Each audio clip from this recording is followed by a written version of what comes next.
কাউকে বাংলাদেশি বললেও কেউ রেগে যায়।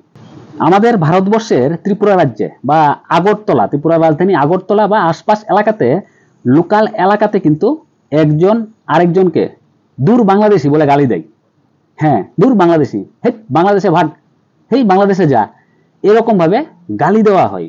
হ্যাঁ, আর এই যে দূর বাংলাদেশি, এই গালিটা যাকে দেওয়া হয় সে কিন্তু ভীষণভাবে রেগে যায়। কাউকে বাংলাদেশি বললেও কেউ রেগে যায়।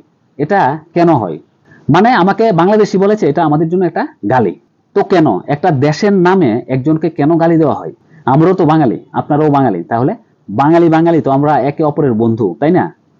তো এটাই তো হওয়ার কথা। কিন্তু তাহলে আমাকে দূর বাংলাদেশি বলে গালি দেয় কেন, বা কাউকে দূর বাংলাদেশি বললে সে রেগে যায় কেন? আজকে এই ব্যাপারটা নিয়ে আলোচনা করব। ভিডিওটা কিন্তু খুবই ইন্টারেস্টিং। এই ভিডিওর মাধ্যমে আমি কোনো বাংলাদেশিকে গালি দিচ্ছি না, এটা একটা সত্যি ঘটনা এবং রিয়েলিটি। আপনারা ইচ্ছা করলে চেক করে যেতে পারেন। সো বন্ধুরা, welcome back to my channel. জয় হিন্দ, জয় ভারত। তো শুরু করছি আজকের বিষয়। এই যে আমাদের ত্রিপুরা রাজ্যে বা ভারতে দূর বাংলাদেশি বলে গালি দেওয়া হয়, তার একমাত্র কারণ হলো বাংলাদেশিরা এরকমের কিছু আচরণ করে, এরকমের কিছু ব্যবহার করে। তারা সত্যিটাকে সত্যি বলে না, মিথ্যেটাকে সত্যি বলে। তারা ভালোটাকে ভালো বলে না, খারাপটাকে ভালো বলে। তারা বন্ধুকে শত্রু বলে, শত্রুকে ভালো বলে গলাগলি করে। এই কারণেই কিন্তু আমাদের এখানে কাউকে বাংলাদেশি হিসেবে গালি দেওয়া হয়। হ্যাঁ, গালি। এই যে দেখুন বর্তমান পরিস্থিতি, যে ভারতেও বন্যা, বাংলাদেশও বন্যা। তো বাংলাদেশিরা বলছে কি, ভারত নাকি বাঁধের জল ছেড়ে দিয়েছে। এমনকি তারা বলছে যে কাপ্তাই বাঁধ, যে বাঁধটা বাংলাদেশে, সেই কাপ্তাই বাঁধের জলও নাকি ভারত ছেড়ে দিয়েছে, তাই ভারতের সাথে তারা যুদ্ধ করবে। তারা বলছে কি, ফারাক্কা বাঁধের সামনে তারা নাকি আরেকটা বাঁধ তৈরি করবে। বাঁধ তৈরি করা কি এত সহজ? সকল বাংলাদেশি কি বোকা? সকল বাংলাদেশি কি নির্বোধ? সকল বাংলাদেশি কি অশিক্ষিত? না, হাজার হাজার লক্ষ লক্ষ কোটি কোটি বাংলাদেশি আছে যারা বিশ্বজয় করতে পারে।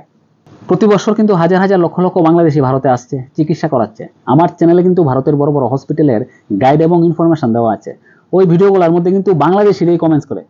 অনেক বাংলাদেশি, অনেক অসহায় বাংলাদেশি কমেন্টস করছে এখানে।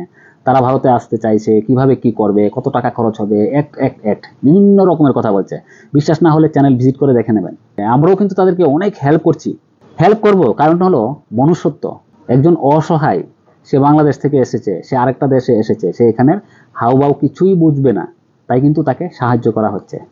তাকে যতটা সম্ভব সাহায্য করা হচ্ছে, তাকে হেল্প করা হচ্ছে। কেন? মনুষ্যত্বের জন্য। কিন্তু আমরা জানি বাংলাদেশিরা ভারতকে কিভাবে গালিগালাজ করে।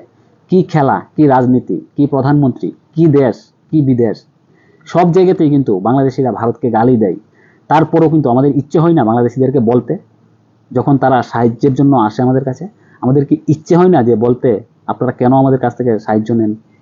হ্যাঁ, বাংলাদেশিরাও কিন্তু বলছে বাংলাদেশে অনেক রাজাকার আছে। হ্যাঁ, রাজাকাররা এই কাজটা করছে। আপনিও কি একজন রাজাকার? আপনিও কিন্তু ভারত বিরোধী।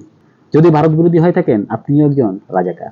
কিন্তু যেসব বাংলাদেশিদের মনের মধ্যে একবার একটা জিনিস ঢুকে গেছে যে ভারতকে বদনাম করতে হবে, ভারতকে দুর্নাম করতে হবে, তার মাথা থেকে এই ভোটটা আর সরছেই না।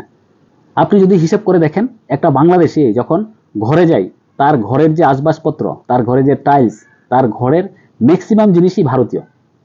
সে যে ভাত খাচ্ছে, সে খাবারের সাথে যে জিনিসগুলো ব্যবহার করছে, খাবার রান্না করতে যে জিনিসগুলো ব্যবহার করছে, ম্যাক্সিমামই ভারতীয়। তাছাড়াও হাজার হাজার লক্ষ লক্ষ বাংলাদেশি বাংলাদেশে বসে সময় গুনছে, কবে ভারতে আসবে চিকিৎসা করাতে, কবে ভারতে আসবে ঘুরতে। সেই বাংলাদেশিটাই কিন্তু আবার স্লোগান দিচ্ছে ভারত বয়কট, ভারত এমুক, ভারত তেমুক, অ্যাক্ট। কিছুদিন আগে বাংলাদেশে কোটা আন্দোলন হয়েছে, সেই আন্দোলনও কিন্তু সেই ভারত বিরোধী স্লোগান, সেই হিন্দু বিরোধী স্লোগান, সেই নির্দিষ্ট একটা জাতিকে নিয়ে স্লোগান। যেমন ধরুন, ভারত আপনাদেরকে বিভিন্ন জিনিস দিয়ে সাহায্য করে থাকে। গত বছর ঈদের সময় আপনাদের এখানে বন্যা হয়েছিল, ভারত আপনাদেরকে আলু, পেঁয়াজ, রসুন, চাল, ডাল, তেল, এমনকি কাঁচা মরিচ পর্যন্ত পাঠিয়েছিল। আমাদের দেশে জিনিসের দাম বেড়ে যায় আপনাদেরকে পাঠানোর জন্য, আপনাদের ঈদ যেন ভালোভাবে সম্পূর্ণ হয়। আপনারা এগুলো নিয়েছেন, খেয়েছেন, দেন কিছুদিন পরে আবার ভারত খারাপ, ভারত বিরোধী শুরু হয়ে গেল। তাছাড়াও ভারত প্রতি বছর আপনাদেরকে শত শত কোটি টাকা দিয়ে থাকে সাহায্য, অনুদান। ভারত আপনাদেরকে ট্রেন ইঞ্জিন দিয়ে থাকে, অ্যাম্বুলেন্স দিয়ে থাকে, ভ্যাকসিন দিয়ে থাকে, আরো কত কি। তারপরেও আপনারা ভারত বিরোধী। আপনারা পাকিস্তানকে আপন করে নিয়েছেন, চীনকে আপন করে নিয়েছেন। চীন আপনাদেরকে ডুপ্লিকেট চাল খাওয়াবে, ডাল খাওয়াবে, ডিম খাওয়াবে, খাওয়াতে খাওয়াতে আপনাদের লিভার, কিডনি সব খারাপ করে দেবে। তারপরও তারা আপনাদের বন্ধু। তাহলে আমরা ভারতীয়রা আর কি করব বলুন? আপনারা ভালো খারাপ বিচার করতে পারেন না। আপনারা কে বন্ধু, কে আপনাদেরকে খাবার দিচ্ছে, আপনারা কোথায় এসে সুস্থ হচ্ছেন, কোথায় ঘুরতে আসছেন, কোথায় কম টাকা খরচ করে আপনারা শপিং করছেন, এই ভালো জিনিসটাকে ফেলে দিয়ে আপনারা খারাপ জিনিসটাকে নিয়ে দৌড়াচ্ছেন। আপনারা শুধু ভারত বিরোধী, শুধু ভারতের বিপক্ষে কথা বলে যাচ্ছেন। শুধুমাত্র এই কারণে আপনাদের এই যে নির্বোধ, আপনারা এই যে আপনারা আপনাদের মধ্যে শিক্ষার বা জ্ঞানের অভাব আছে, এই কারণেই কিন্তু একজন ভারতীয়কে যখন সে একটা কাজ সঠিকভাবে করতে পারছে না, একটা কাজকে যখন সে একবার বোঝালো সে বুঝতে পারে না, দুইবার বোঝালো বুঝতে পারে না, তখন কিন্তু দূর বাংলাদেশি বলে গালি দেয়। দূর বাংলাদেশি, হেট বাংলাদেশি, ভাগ বাংলাদেশি, বাংলাদেশে যা, এভাবে গালি দেওয়া হয়। আপনি যদি বিশ্বাস না করেন, আমাদের ত্রিপুরা রাজ্য বা আগরতলায় আসলে কোনোদিন যদি আসেন, আপনারা তো প্রায় সময় আসেন, আপনারা আসলে অবশ্যই যাচাই করে যাবেন যে সত্যি আমি কি ভুল বলছি না সঠিক বলছি। তো এটি ছিল আজকের ভিডিওটা, যে একজন ভারতীয় আরেকজন ভারতীয়কে খারাপ কিছু করলে বা কিছু যদি না বুঝে তাহলে দূর বাংলাদেশি বলে কেন গালি দেয়। এই ব্যাপারে আপনার কি মতামত সেটা কমেন্টস করে জানাবেন। ভিডিওটা ভালো লাগলে লাইক করবেন, ভিডিওটাকে বেশি বেশি পরিমাণে শেয়ার করে সকলকে দেখার সুযোগ করে দেবেন।